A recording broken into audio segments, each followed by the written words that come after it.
Mga ka-idol, meron akong nabili sa online na pantanggal ng mga sulat-sulat ng mga bata. Oh. Yan oh. Sobrang dumi. Ang nakasulat dito ay ballpen. Ngayon susubukan ko yung nabili ko sa online kasi ang nakita ko ay effective daw to. Okay? Kahit pinupunasan ko ito ng tubig mga ka-idol, hindi siya matanggal. Ngayon, susubukan ko naman ito ang binili ko sa online. So, ayan mga ka-idol, nagbubula-bula yan.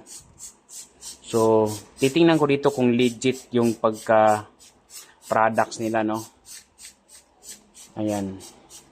So, hayaan ko lang siya dito ko sa taas banda para mahulog yung bula.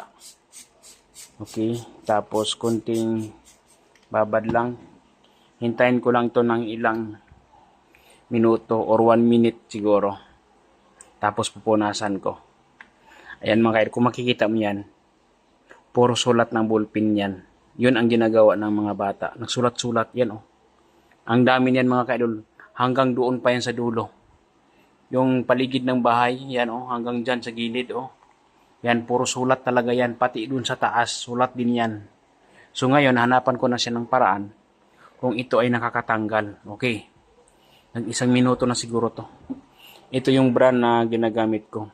Hindi ko alam kung ito ay ginagaya ng mga scammer, mga namimiki, no? Kasi nga, maraming gumagaya kapag ang product ay sumisikat or effective. Ayan, pupunasan ko. Hindi siya effective mga kaidol. Nako, dublihan ko nga. Bubula siya pero ano, tinitesting ko talaga mga kaidol kung effective yung pagkaan niya. Ang natanggal lang dito yung ano alikabok ng simento. Yun ang natanggal. Yun, ba pumputi siya. Pero ang ballpen ay hindi talaga natatanggal. Kaya mga ka-idol, hindi ko ma-recommend sa inyo na bibilihin nyo to. Kasi nga, hindi siya matanggal Pero yung mga dumi-dumi ng ganito, parang dumi ng kamay, yan, sigurado matatanggal yan.